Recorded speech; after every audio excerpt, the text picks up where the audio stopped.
back to the Big Fat Gay Podcast, where we like to talk about the things that are weighing on our minds. My name's Don Marshall. I'm a big chubby guy, and today I am a K-drama loving crazy boy. Oh, God. I have finished so many K-dramas over the past 3 months, and I've never watched one before. So He's in a K-hole, people. oh my God, I'm going crazy. If anyone else out there has watched Mystic Pop-Up Bar, I need someone to talk to about it. All right. Oh, hi. My name is Dan Oliverio, author, public speaker, and chubby chaser. No, I am very far away from all K-drama. I don't know. I've moved on to other letters of the alphabet, I feel. You're a Z-drama kind of guy. Z-drama. Is that like Gen Z drama? No. Don't have Zombie any drama. Zombie drama. Yeah, so I'm just enjoying the beautiful sunny day. As in well the you should. neighborhood, the beautiful Here we in are, the second episode of the day. I'm Trevor Keyson, and I'm Trevor, the Super Chub Witch, because I've been rewatching Sabrina, the Teenage Witch. Oh, that's right, you have. I love it so much. It's my so God. good. Is this the sitcom or the Netflix sitcom. one? Sitcom, okay. From the 90s. Skeleton. Harvey. And then, like, it's Sabrina dressed as a ham sandwich in front of the mirror, and she's like, I'm a ham sandwich. Do-do-do-do. No, she has some lame pun Yeah. at the end of every opening. I'm on a roll. That would be Yeah. a good one for Yeah, she's I'm on a dressed as roll. a sandwich. Yeah. Wow. Have you never Okay. seen this? No. Oh, Okay, yeah. moving on. Yeah. Oh, there's probably a compilation of that on YouTube. Oh my God. Oh, look, there's a fourth co-host. Hi. My name is Michael Willer, and I'm a chubby chaser. And Welcome, today Michael. I'm a Baby Yoda boy watching Mandalorian season 3. I Yay! refuse to call him Grogu. Thank you very much. He's Baby Yoda still. Oh, okay. And will be forever. Oh, okay. I don't love the name Grogu. I It love the It name. doesn't roll off the tongue. I love the name Grogu because it does not roll. A quick sidebar for a moment. We have some exciting news. We to do. announce. Dun-dun-dun-dun. Da-da-da. We're going official. We're selling out. No, we're not. We're selling out. No. Don, why don't you set this up, because this is all about your mattress. Big This is Fig. true. So people who've listened to the show for a long time know that I've been plugging we brought it up on the show many years back, and I bought one. What did you buy, Don? I bought a mattress from Big Fig Mattress. Big old Indeed. king size. I have mattress. loved this mattress. It's the first mattress that I ever felt like what I imagine everyone else feels like on mattresses. Like, I lay on top of the mattress. It doesn't safety shrink around my body. It doesn't trap me. Well, and it doesn't sink down, so I'm in a hammock. It's And Big Fig is one of the reasons we love Big Fig is because that it's a company with mattresses specifically designed for heavier, larger people. and advertised with and for. Like, it is all about accessing the But people. let me whose- point out, designed for the big body, but perfectly fine for absolutely anybody. Well, yes. You don't have to. I have never had anybody on that mattress They will that didn't not love it. sell a mattress to a thin person. They refuse. No, not the case. But every guy that I've had on that mattress has said it's one of the best. Oh, he wasn't talking about the mattress. Never mind. Sorry, that was something else. It was something else. Best ride? Is Something that what else. you were going to say? Anyway, So we're announcing that we are going to affiliate. We're going to be an affiliate of Big Fig Mattresses. Don and I recorded a really fun little video earlier where he said a lot of the same things, but you get to see the visuals associated with everything he was doing, including a sexy tiger crawl. Oh, my. So stay tuned for that. So And if you've been looking for a mattress and you'd like to support the podcast, go into our website and click on the Big Fig link, and they will take you to Big Fig. it'll be on the resources page. We already have Big Fig on the resources page. We'll just include the video and the link there. And it really helps us out. And certainly it supports fat-friendly, fat-positive and business. it will help you. I endorsed this mattress long before we actually partnered up with them. And anyway, I stand by it. I love my mattress. So I hope you will too. He cannot be shifted from this position. Of course, you can be shifted from a position on the mattress. That's not what I meant. So easily. Anyway, we're here doing the second episode of the day because that's how we roll.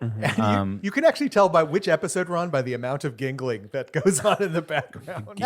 We get more weird as the day goes on. Oh, giggling. Giggling. Gingling. Yeah, it sounded like you said gingling. Gangling. Giggling. Jingle jangling. I'd like to Oh, call boy. this podcast That order. sounds, hold on. Holy shit, that is uncanny. That was unbelievable. You nailed it without even having heard it. I think I've played that sound effect twice over the last 3 years. Anyway. Beep, beep, beep, beep, beep, beep, beep, skrrr. This is Future Michael here, breaking into the episode to let you know something very, very exciting. We, as a group, the whole podcast team, are going to go to Club Chub this coming Sunday. That's right. That is Sunday, May 21st, 2023, in case you're listening in the future. That means that we will be at Club Chub at Precinct downtown Los Angeles. We'll be there probably on the afternoon side of things to ensure that we get tickets so that we can actually get in because, after all, this is Belly Rub Weekend in Los Angeles as well. So very exciting things all happening. We haven't been to Club Chub yet before, and we really want to support them and come and meet all the cool people out there and drink some drinks and have some fun. So if you want to join us, if you want to meet us, if you want to hang out, come to Precinct LA. It is from 3 to 9 p.m., I believe, on Sunday, May 21st. We will all be there together, hanging out and supporting the community. And, it's very difficult work with, all of the drinks and sexy people around. So come hang out with us and we will see you there. All right, back to the episode. Welcome, listeners. Welcome, Patreon supporters. Welcome everyone. welcome. Yeah, thank you, Patreon supporters. We really appreciate all of your support through all of this. Michael continues his healing, although I can say with all truthfulness that he has not improved since our last episode. No, granted, that was only about an hour ago. All right, let's get into it, everybody. Dan is fading quickly. Is it time for a drink yet? Da-da-da-da-da. That's cocktail music if ever I heard it.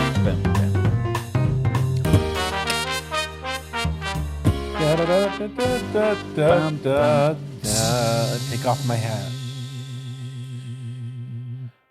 Man, I just relaxed myself. Yeah. I'm so chill right now.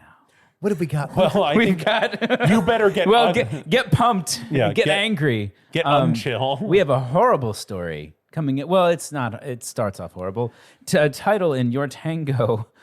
Teen asks if he's a bad person after getting kicked off a flight over his comments about an, in quotes, obese man. Spoiler, yes, Spoiler, he is. Yeah, so he went on the Reddit thread, which I don't remember the name of. AMA. It's an Oh, no, AMA Am where- I the Asshole? Am I the asshole? Where he's going on there and looking for confirmation that he is in fact not the asshole. I think he lost this round. God, what a shit show. So he's on a flight, a non-domestic flight, if we're talking about America. I think he's going. He's on a non. The carrier is not an American carrier, Right. And so he goes on this flight, and it's a very long. I think it's a 12-hour flight to quote unquote his home country, wherever that is, and he's being sat next to a fat person, and he confesses that he himself is not small. He's like 6'2", He's tall. and he just throws a fit because he feels impinged upon by the large person next to him. Yeah. And he proceeds, and this is before takeoff, to raise a ruckus with the flight attendant and anyone else who will listen. Yeah, in front of the guy. In front of the In front of the guy, and multiple times calling the flight attendant, and specifically as it escalates, saying, berates the flight attendant about how was his seat still considered available if it was, quote, if it was being used for someone's literal roles. He also the idea being the flight attendant told him, "Look, I'm sorry, sir. All the seats we're fully booked." And he then said, "Well, how can it be fully booked if you've sold my seat like this whatever to somebody else's, to somebody else's roles?" space. And then proceeds to berate the flight attendant about how the airline has gone downhill in recent years. Here's the thing, though. That's not actually the story. No. The story is the responses he got on Reddit. Well, it should be said. They kicked him off the flight. yes, that's And they the big almost part. banned him from the airline, but They he did appealed. ban him, and Well, then it got lifted. It got lifted. the next day, so he that He could did get home. get to go home. And the great, so yes, the airline took action in that moment. In fact, the flight attendant, because it is their prerogative, kicked him off the flight. Yeah. Said, you can't go with us, goodbye. Well, he was raising such a shitstorm. Yeah. Yeah, and just being horrible Yeah. to the flight attendant and to the guy sitting next to him. And the fantastic part is that the responses on Reddit. The twist you never saw coming. Yeah, on Reddit, people. This is Reddit we're talking That's about. on the internet. Some quotes. I honestly cannot fathom what would possess you to have this conversation in front of that guy. Another person pointing out that using the term obese man showed that he didn't care about the person's feelings at all. What you did is horrifyingly rude and disrespectful, and the fact that you were thrown off the plane should have been enough to let you know that. Yeah. Because, of course, this is him asking people to back him up. And everyone is not having it.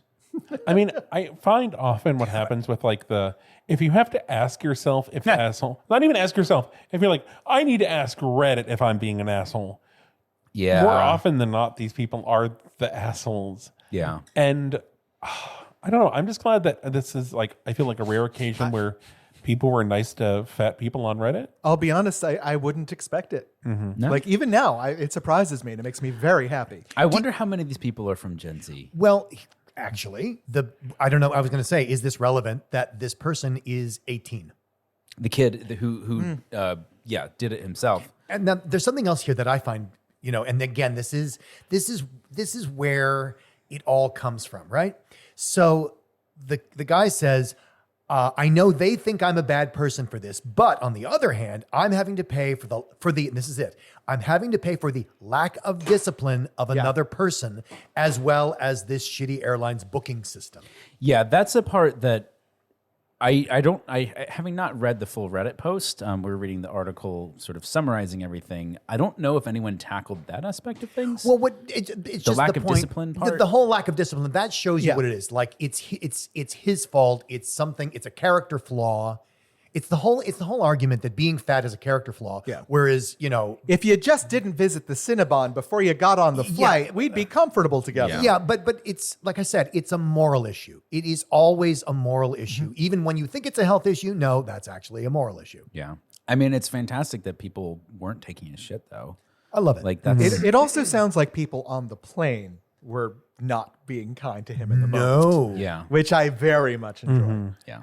I have to admit, I'm kind of liking that. Like, we see all these people acting like assholes, but now we're seeing everyone else on the flight being the ones to duct tape them to the chair instead of it having to be the flight. Well, I have to say, the other thing too that I love about this is what is the final result? The fat person next to him gets an extra seat. yeah. Yeah. Yep. Yeah. I love that. Everything great. happily ever after. Happily ever after. I almost wonder if that was the primary thinking. I mean, I guess throwing the guy off the plane was important, but also she's like, you know what?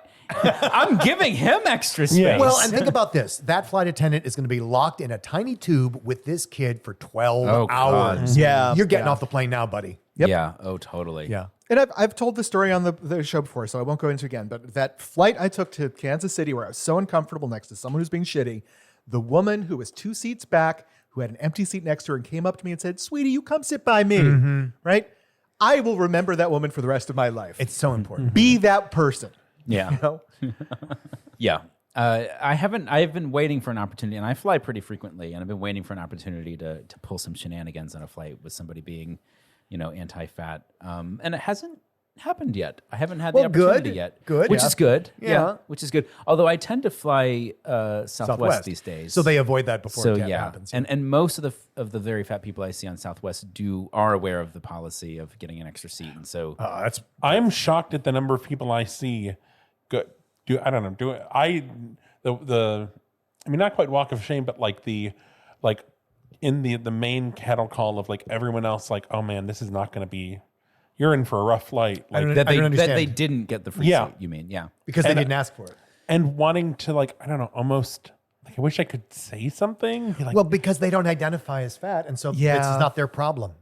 Or they And- may and- just not know. I mean, I'll be honest. Possibly. I didn't even know that was possible. In fact, whenever you guys would mention, this is pre-podcast days, whenever you guys would mention flying Southwest, in my head, I was like, really? Why Southwest? Yeah. Like, I didn't no, same with me. ever I know. never would have gone Southwest because I had sworn off them the first time they tried to charge me for a second seat. Well, I didn't even know the that airport. part of things. I just literally just didn't know that Southwest had that policy. And again, for new listeners, they've completely changed that policy to the opposite, where you get the second seat for free under all circumstances. and you Yeah. can pre-board. And you can And pre- I can think pre- I should make I- an announcement my at the start of every privilege- flight. Yeah, my privilege of getting to fly Southwest when Michael is getting his free right. seat is that I get to pre-board with him, and that is fantastic. No, I would never fly Southwest without Trevor. Yeah. What would be the point? Attention passengers. Are you fat? Yes, you are. But it's not up like you here. can- it's If you not just like said you no, can yes, walk you up are. people in the waiting area going like, Do you know about the free seat? Yeah. Just because you're fat like me. Yeah, like, no, this is not going to go over well. So Yeah, and I'm sure they're not necessarily wanting to advertise that, but Attention Cinnabon customers. No, flight now boarding. okay. Well, on that note, if you don't want to get Cinnabon icing on your brand new H&M clothing, Oh yeah, I have a lot of feelings about this next one. I do too. so the story here that we're talking about in Grunge Cake, although I'm sure it's being posted elsewhere. That's a news source, apparently. Look, Dan, It's how I found out about it. we are giving credit to the original. I think some people work for the New York Times, but some people aspire higher. And the article is by Grunge Cake Team, so Okay. they all worked on it. Point is, H&M, the clothing brand H&M, strengthens inclusivity mission by expanding size offering in the United States. And when I first started reading this, I was a little thrown because it starts off with H&M US has expanded its extended size assortment, featuring products that go up to 2XL, which is not that high, In store. in stores for ladies and men, and up to 4XL online for ladies and 3XL for men. However, that's not actually the main bullet point here. The main bullet point is that they have hired and are working with Tess Holliday, Oh, good. who is an activist and model, and they're using her as a reference point and a consultant to make sure that when they, for instance, when they hire their models or plus size models, or they have a photo shoot going, that they go through all of the appropriate steps to make them comfortable, to photograph them properly.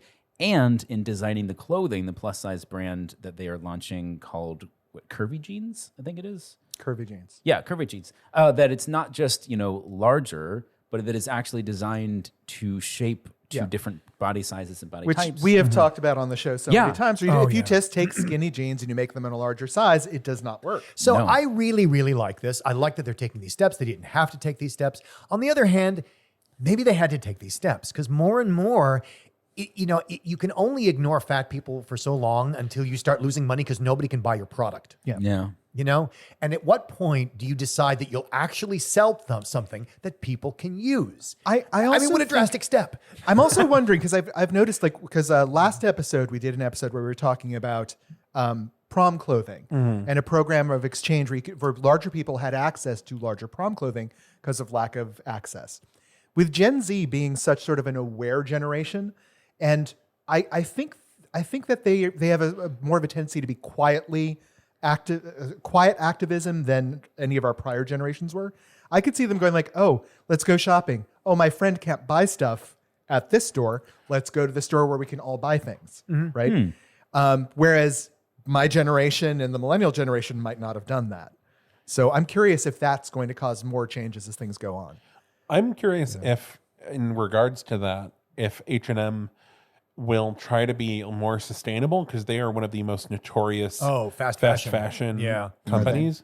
Like their clothes just fall apart. I mean, No. obviously I've never bought anything there. Well, I don't fast know. fashion is this idea that we can sell more clothing if we sell stuff that's cheap and of the moment. So styles can come up like 4 or 5 a year. And the idea is that we just keep getting you in the store. We keep getting you to buy stuff that's cheap and disposable. Okay. And the problem is it's not that disposable. It ends up in trash heaps and in dumps. I mean, or it ends up getting put around the world and gets recycled endlessly. But fast fashion is horribly unsustainable. Oh, I see. Okay. It's Well, one of the and- bigger and H&M environmental problems. And H&M stuff is known for Notorious for being that, yeah. falling apart. Well, because again, the idea is that you're going to replace it within 2 to 4 months. One of the things I wonder if they fix, I remember when I was shopping in more mainstream stores, the larger sizes were always lower down and then behind everything else, which seems so unfair to make tall and large people to have to get down on all fours and crawl to the back of your shop. You have to Chaser work for designed it. that. It's down there. It's down there. No, keep going. Keep going. Just reach a little farther. I mean, I know we're all about, it's something, but It's good. well, 3X, up, Well- they're finally getting there. I mean, it's once again, yes, this is progress. I think, Tess Holliday will also kind of push. I think I have a different way to frame it, though. It's quality progress. This is not just them saying, "Oh, we're going to scale up our current clothes to 5X." Yeah. This is them saying we're going to properly redesign our clothing to fit fat bodies. And yes, it only goes up to 3 or 4X, but it's actually going to be of a quality and of a fit that is worth getting, rather than just like, I hope this box cut fits me. Well, and like a lot of people, if you have trouble finding stuff for yourself, you know that when you find something, you are going to be loyal to it because you may never find it again. Yeah. Or it's just not available anywhere else. So, Or you'll buy 3 copies. That's once you finally find yeah, it. exactly right. So I think that the brand loyalty to H&M that this might cause could really be great for them. I'm watching you, H&M. The eyes of Trevor Keys. H&M's gonna come home and I'm gonna turn on the little table side light and I'm gonna be in my armchair in my nightgown and curlers Well. Look who decided to come home. from prom. It's all coming back to prom. Trevor, boy, that was 2 whole weeks ago. I would like to wrap this up with a quote from Tess. Yes. She says, "Fashion should be accessible and inclusive. Throughout my career, I have strived to make impactful changes to the plus-size industry in real, lasting ways. Together with H&M US, we are democratizing the fashion industry here in the US, creating a runway for customers to experience shopping that's an equalizer, not divide. I'm thrilled to step into this role and continue showing everyone that plus-size fashion doesn't mean sacrificing style." Yes. Yes. Aha. Okay. Fat watch? Yes, I'm waiting for the button. Okay. Music. Which button? Oh God, it's got me! Michael, no! Scooty, drop him. I'll miss him. Somebody hit the button for me! Oh, Okay. it's Fat Watch. I fought him off. Oh, he's 2023, baby. All of our listeners right now are like, what the hell is wrong with What them did today? they do before this show? We're all waiting for lunch. Yeah. This is us on low blood This is sugar. us food deprived. I almost said food deprived. I guess we are food deprived. Anyway, Fat Watch. This is the segment of the show where we talk about fat activism and good things in fat activism. Trevor, what we got going on? So, Juno Active has announced a new plus-size events and communities page on their website. Juno Active is a activewear company that specializes in plus-size clothes for And they women go and femmes. way back. Yeah. They go back to the early 90s. And I was going to say the ancient Greeks. Same difference, Dan. Same difference. Romans, I suppose. they decided to include on their website basically ways for people to find body positive, plus size friendly fitness groups and like just other events, which I think this is like so smart and just makes such sense. And I just love that this is a thing that's happening. I mean, we've talked so many times about how, like, when you actually do find, like, you want to work out, you don't want to wear jeans because duh. So you try and find your workout clothes. And if they fit you, you get it all together. You're maybe feeling insecure. And then you have to go to a regular space where you may not be welcome. And a gym environment is almost always going to create stresses and pressures that you don't want to have to deal with. So imagine if you can get all of these things in one place. You can get the workout clothes, you can get access to fat-friendly resources and workout routines and all that stuff. I mean, this is excellent. I like it. But do know. you concur? Dan approved. I have spoken. I don't know, throw in a Cinnabon and we're talking. Oh, this is definitely a 3 Cinnabon event. Yeah. No, I love that a brand is taking the initiative Totally. to create, like, they create stuff for their market.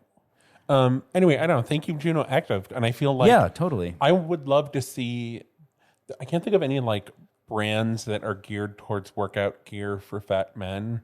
But I don't know, DXL do this. Yeah. DXL's like the only name in town for anything. So like, hey, DXL. I feel like New Balance does big size stuff. I but feel you like, would get it at DXL. I mean, I would say king size, except I'm worried that if I say their name more than twice in the same space, I'll A get catalog will hit in the appear. head, with a catalog. Yeah. And it'll weigh 40 pounds. Yeah, it's like 'Cause it's- Candyman or Beetlejuice. Yeah, exactly. Anyway, so we have a really fun main subject today. We do. So I wasn't on the call when this was decided because I missed my scheduling appointment for scheduling the call. You're welcome. So I think one of the three of you who were on the call should set this Well, up. I think maybe Don should set it up because he was like, I have something that I want to talk about. Well, we've all had these little experiences of you have something that might happen to you 2 or 3 times, and you start wondering, like, is this a thing? But it's a little awkward, so you don't necessarily want to share it with other people. Well, guess what? We're going to share our awkward things today. We're going to share. Of, this happened to me. Did this happen to you? In bed. In bed. Specifically. This is our bed edition. So today, each of us is bringing something that has happened to us, and we're curious. We're going to find out today if this is just something unique to us or if this is a pattern. And Is it maybe a we thing? can break it up and help ourselves through some of these issues. So, Okay. the thing that I was talking about. So this has this has only happened to me with chasers, specifically with people who would identify as being a chubby chaser. Okay. This has never happened to me with civilian. This has never happened to me with another sort of bigger guy that I've Okay. been with, where they work very hard to get me in bed, right? So I know there is an attraction. Like, they didn't just fall in. I didn't club them and drag them back to my room. They are there because they want to be there. That's very kind And of then you. there is a romantic moment. There is some kissing. There is a bed. They are laid down, and then they become a board. Oh, They fun. freeze up and Oh just my God. lie there and sort of watch me doing things. And like, so this has happened to me with a couple different chasers. So there's no contact. There's no like hand on Yeah, like, you. no, they're not big on the touching, right? boy. They want me. They're like, you may touch me now, right? If there Okay. is touching, this happened with 1 or maybe 2 of them.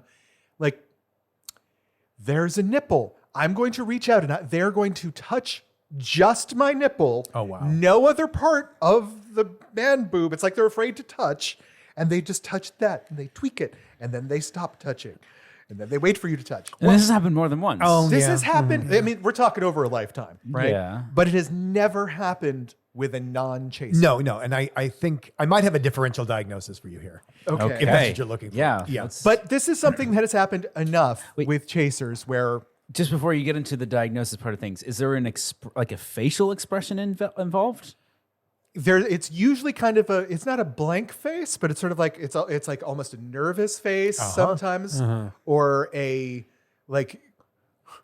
My personal favorite was kind of the odd face, but they still didn't do anything. No, you I know what Okay. this is. Okay. I know what this is. So yeah, I have tried the methods of taking their hand and guiding. I have tried to No. broach the topic, and that No. didn't go well. No. So What is it? I mean, well, hold on. Before Dan diagnosis, I will say I have had this. Yep.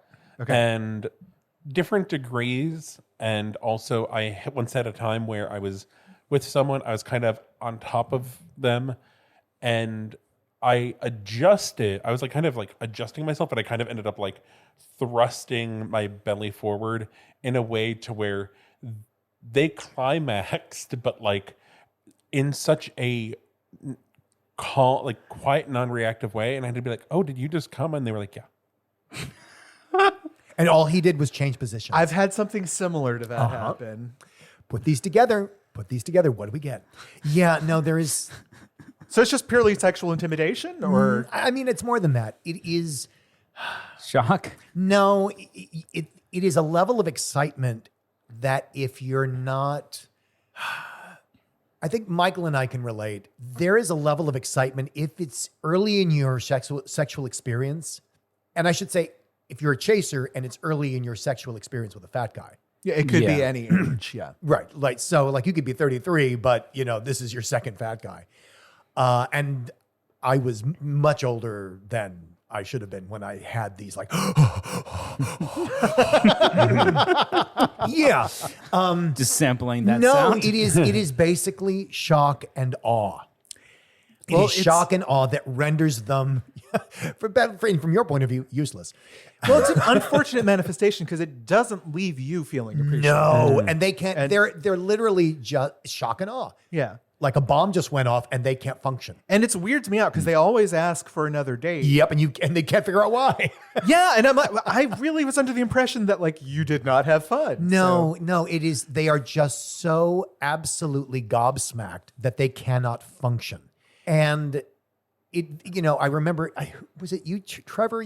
Somebody was telling me about a fat guy was telling me about a guy they were in bed with, and the guy, the chaser, was so excited. He was like vibrating like a chihuahua. Yeah. And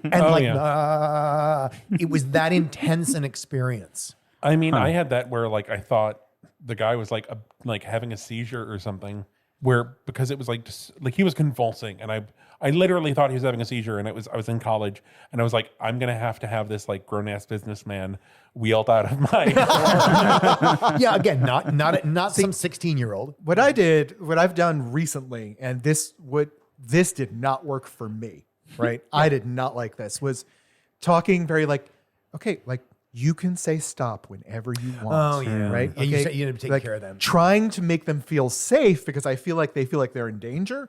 And then I don't feel sexy and I No. don't feel like I want to be there anymore. No, it's and they're not afraid per se. They're just literally overwhelmed. And if you can think of It's information overload. it, yeah, or sensation overload. So yeah. And I mean, if you can think of, have you ever? I'm trying to think of a comparable experience that a chub might have about. It could be a way that you're touched, where you're just like, or maybe some people, like for me, if I eat something and it's so delicious, I need you to shut up a minute. Like it's just so good, it's so good. I just don't stop talking, and it's that kind of like you're in touch with a sensory experience that is just over the moon, that you just have to, you have to have it. And here's the good news, John. There's not a fucking thing you can do about it. oh, well, fuck. I mean, it's in, all you can do is sort of wait and just wait. I've and to see if it subsides, and it may Yeah. not. It may not. If you're not up to snuff by session 2, then I mean, you can try to disengage it with humor maybe, but boy, that's tough. tried. I mean, Yeah. it's because they're locked. They're Yeah. locked. one of And the what's so weird is like they're not like that until Nope. the sexual moment, and then they're a completely different person. No, they've been taken over. They've been hijacked. one of the times I encountered this, I eventually just kind of had to stop and like, okay, like what's going on? Are you okay? And like the guy was like, "You're supposed to be taking charge." Oh, here." there is that. Yeah. And I was Oh. like, I'm like, that's not. I'm not. I don't think I'm that's not what a Don. dom. I don't think that's what Don is describing, but that definitely does happen. I've had that with guys where I all of a sudden I'm in the bed with him, and he turns into a statue. I mean, not even open eyes. He is like hands at his sides, eyes closed. Are we pretending we're corpses? And oh my God, I'm like, what the fuck is this? I mean, you did meet him on the Necrophilia RPG series. no, forum, it was bizarre. And again, this is a fat guy.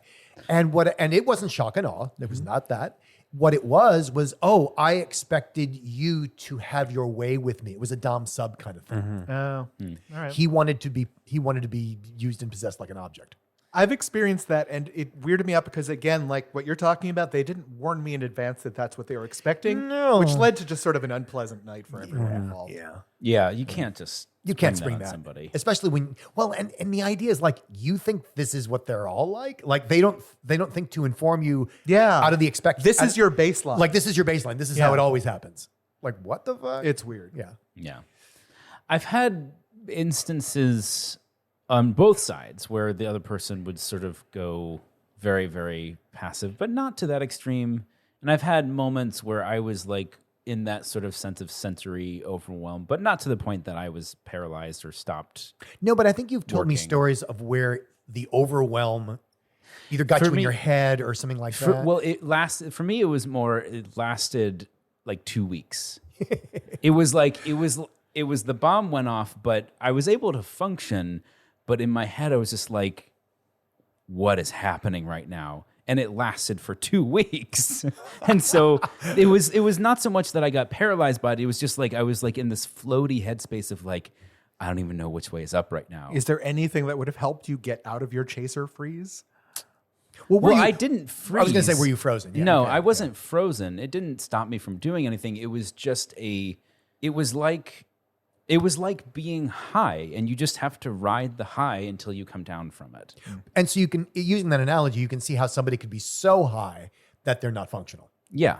Yeah, that's the best way I can put it. And you're a passenger at that point. You can't Again, I've never gotten to the point of freezing. It didn't prevent me from being able to participate, but I can see how it would. I can totally see how it would. I think that's mostly because I didn't hit that point in my sort of sexual history until very, very late in the game. So I've had a lot of build-up experiences to get to a point where I have things to fall back on when I don't have, like if I'm not in my head and I'm just sort of operating automatically, I have experience to fall back on. Yeah, I mean, where it's coming from is an unexpected newness. So newness either in experience or newness in that they're literally not expecting their body's reaction. Again, the way if you're, let's say you've done pot and then you do pot and like zoom, you're over the moon. Yeah. And you're like, this is not how it's supposed to go. You've had sex before, but this is not how it's supposed to go. And Well, and even more particularly, you've had sex before that was really unexciting. yeah, And you think that's just always how it's supposed to be for you. And then suddenly you have something, it's like, you've only ever had well done hamburgers and then somebody gives you a juicy, medium rare, perfectly cooked. And you're just like, wait, this is what it can be? We depend on a lot of food metaphors. I'm just pointing that out. well, because it's sensuality. Yeah, it's sensuality. Because food is delicious. And we also haven't had lunch yet. I think. There are no accidents, Don. May I broach a new one? Yeah, go for it. So this is the I think what I was talking about in the last episode a little bit about how the unexpected couple, and sometimes it's one of those people. And I remember really, really super hot big Samoan guy, and we had a great time at dinner, and I'm taking him back to my apartment, and we get naked, and I kind of had to convince him to undress and leave the lights on.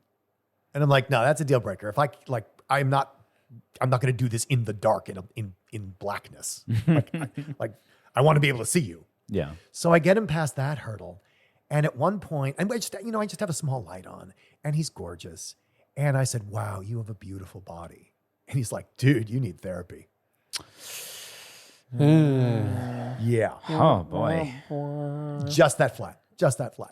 And he was, to be fair, I don't think he was trying to insult me as much as he was at a loss for what to do at that moment. Well, and that just fundamentally flies in the face of what he believes. Like he has to reject that.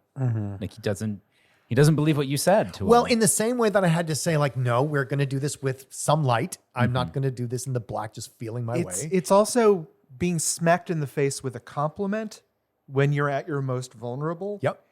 That's the only way I can describe it. Yeah. And that's not what you're expecting. And you don't know what to do with it. It's like someone throwing a hot potato to you. And Like, what the fuck do I do with it? It's what I've said so many times in my book and my seminars. Human beings will not permit someone to treat them better than they treat themselves. And in that moment, telling him that his body is beautiful, he has to get rid of that. It must be rejected. And so he says, you need therapy. And I can see the damage. I can see that other chasers have gone through that, because when I tell a chaser that they're attractive, right, that I find them beautiful, that's usually the only point where they will start telling me that too. They usually won't open the door first. I find I have to be the one to walk through. I'll back that up. I got burned on that one. I had it didn't go quite as extreme as what you're describing, Dan. But I've definitely had that moment of like just wanting to express like, oh my God, you're so beautiful. And sometimes it was like, okay, shrug, like, thanks. And then sometimes it was this sort of awkward moment of like, wait, did I say something wrong here? Yeah. Should I not have said that? And then I I think- start to get embarrassed, because you sort of put yourself out there by saying that. And if you don't have a really good sense of your own identity, which it took me a long time to find. And so when you're sort of trying things and throwing yourself out there and digging into what is authentic to you that makes you vulnerable, and you say a thing and it doesn't feel like it's received, you'll get burned. Chubby guys and Don, I am including you in this mix. I am talking to myself in the third person. We need to learn how to take a compliment, because we're literally beating the compliments out of our chasers. Like,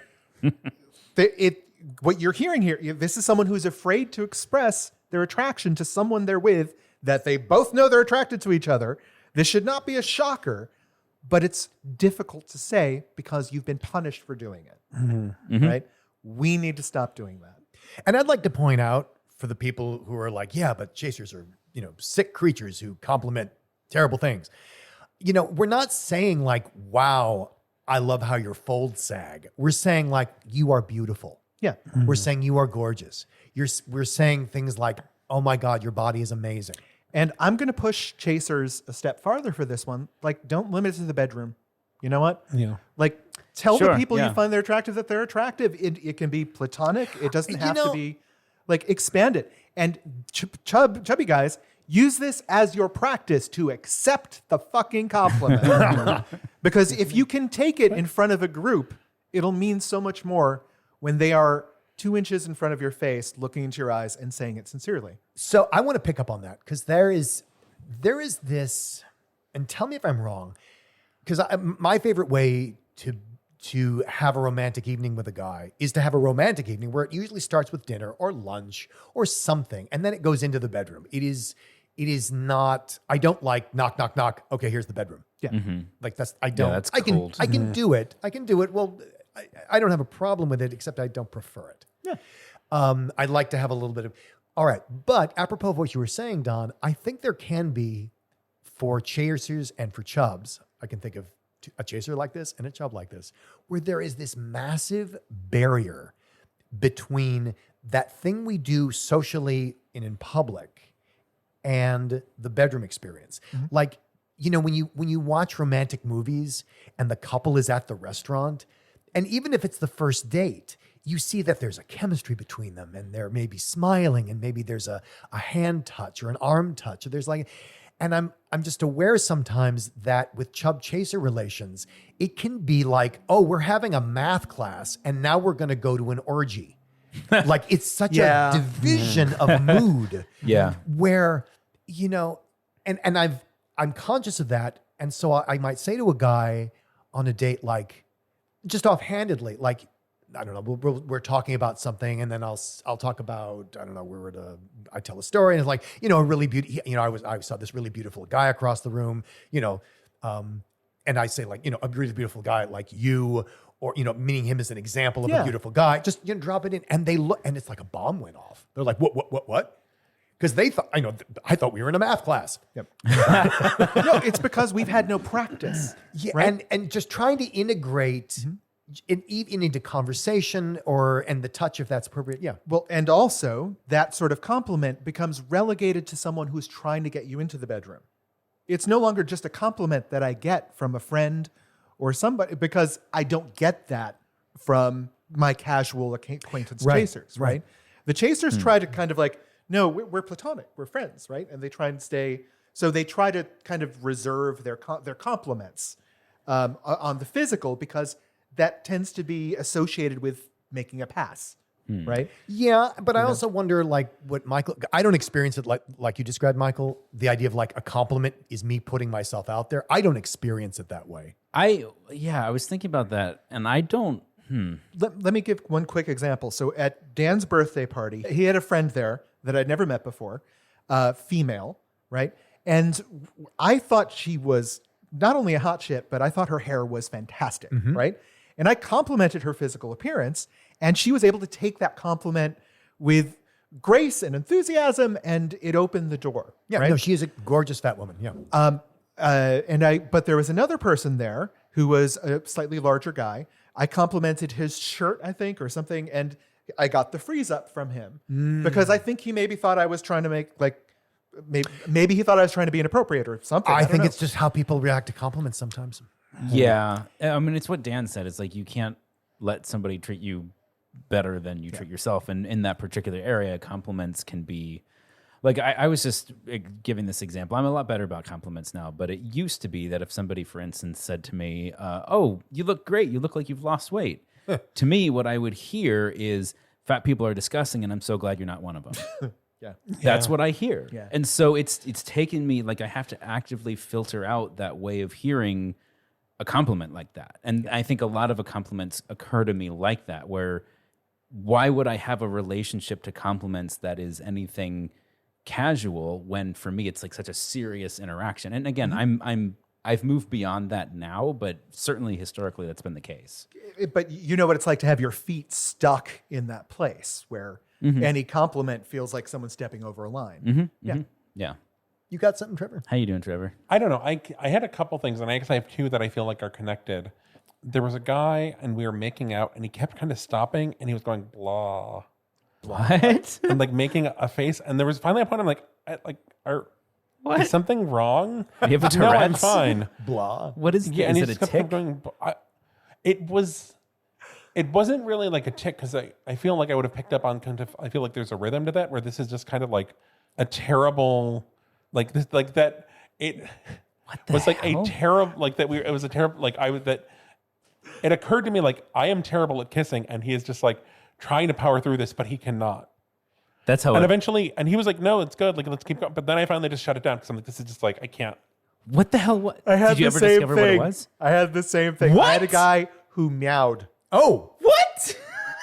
Yeah. That's We'd I be feel making like, out, I don't know. making out, and then he'd look at me. Meow. that's different. Yeah, That's it's different. not like blah. No, but it's this. It's still this just sort of weird. Like, Well, you what know, is this? I'm wondering, and I'm again, it's a leap here, and I wasn't there at the time, but I'm wondering if that blah is just his strange expression of bliss. Like, It didn't seem like bliss. except Well, it came so out blah.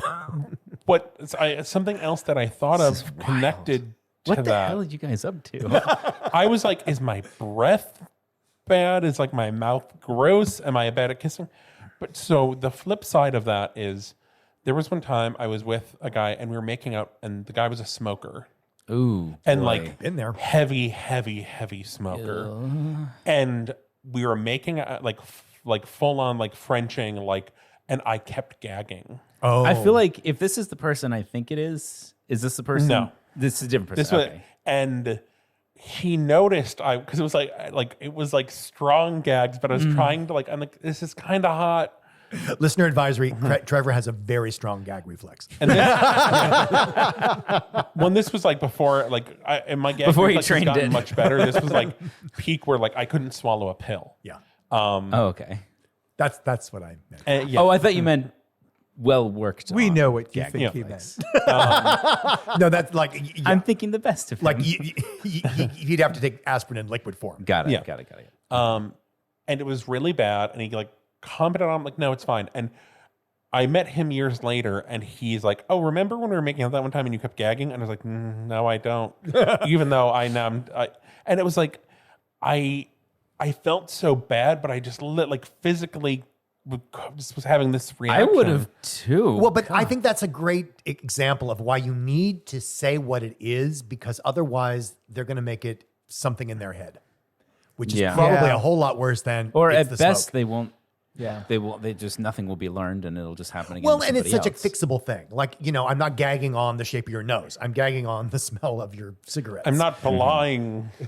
Blah. yeah. So, did you ever find a solution for your guah guy? No, I just stopped. I shut it down. And then the worst part was he had it was when I lived in Chicago, and he had taken a train from the suburbs. So he had to spend the night. Oh, Oh boy.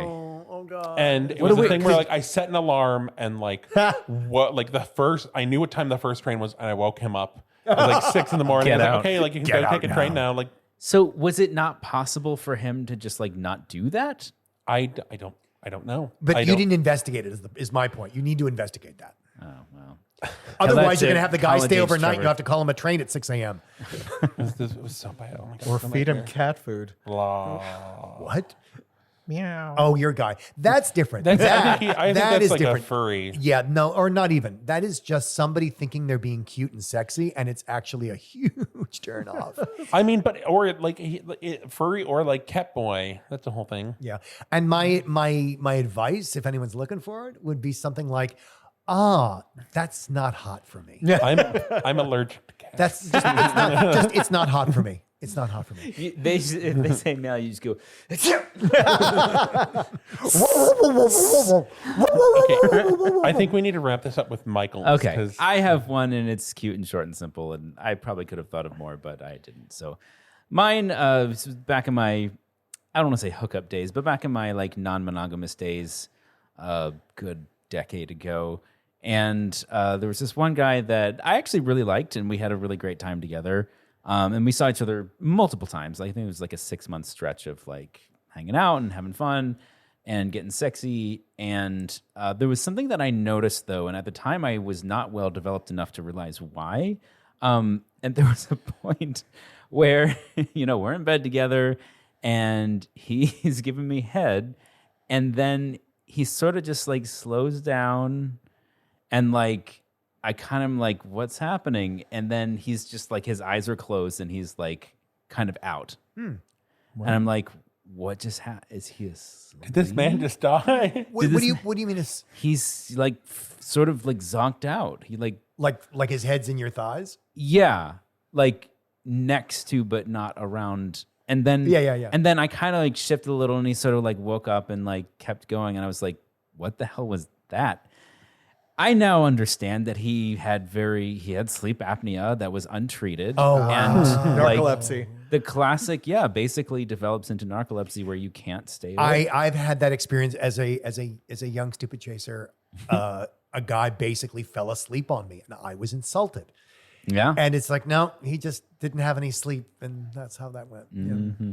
Yep. So anyway, young chasers, if you ever have an experience like that with somebody where you're getting frustrated, because it might not even be as extreme as falling asleep.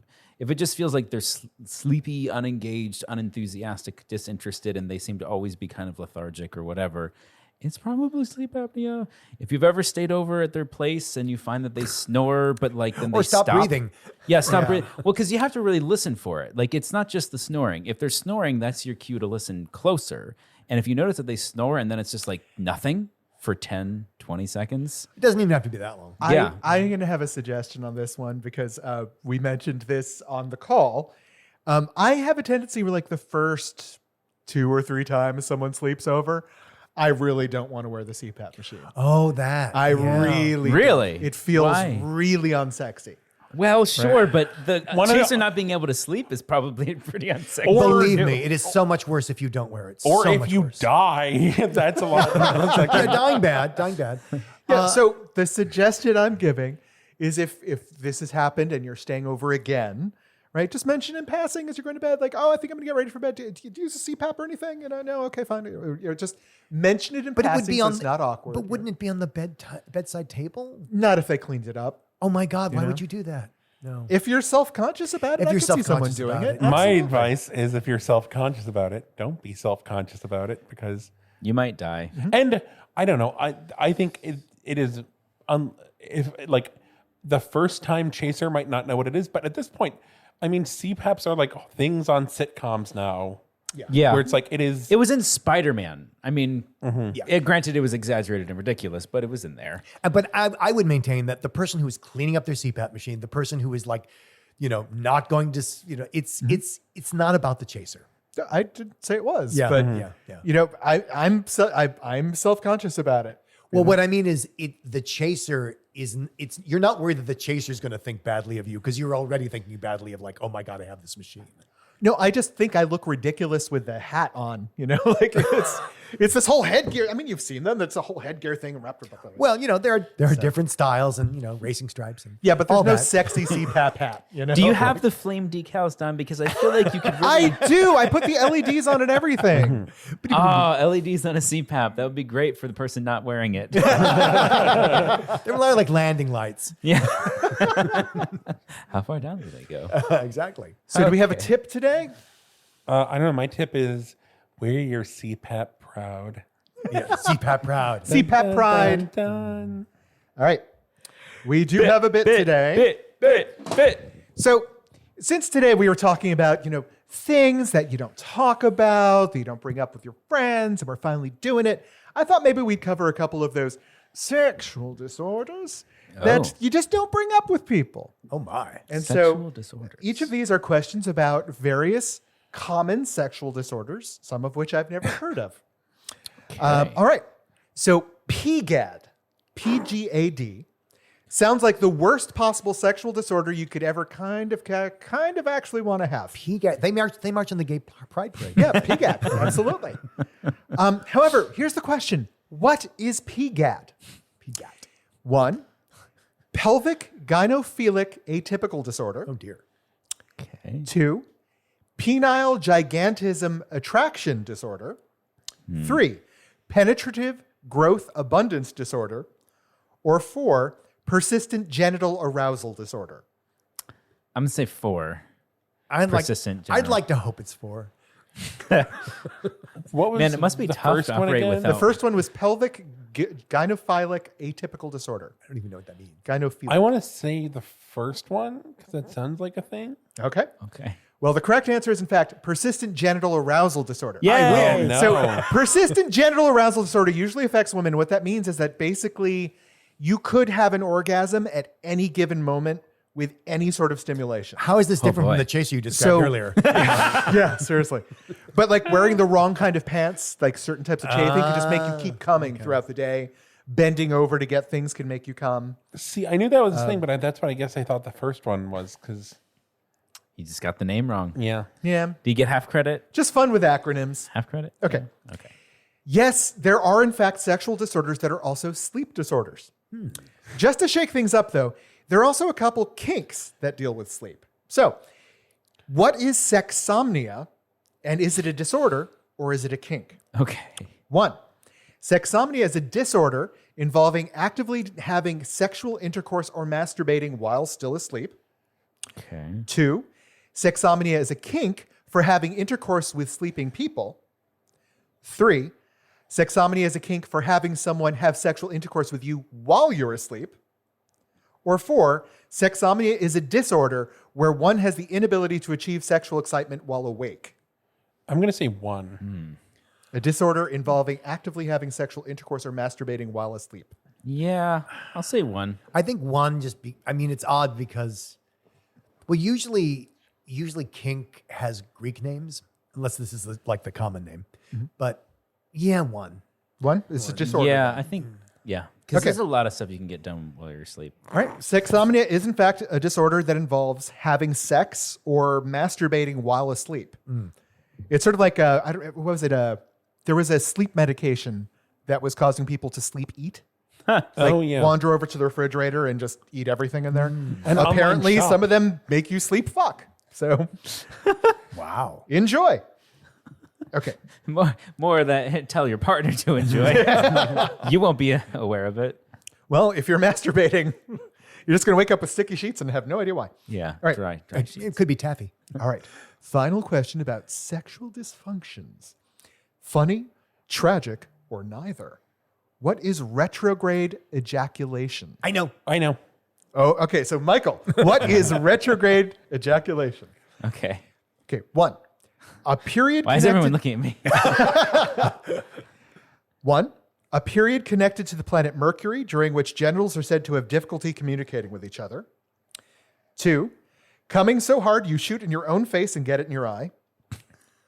3. After an orgasm, your body actually snorts up your semen into your bladder. Or 4, there is no such thing. Don just wanted to say retrograde ejaculation.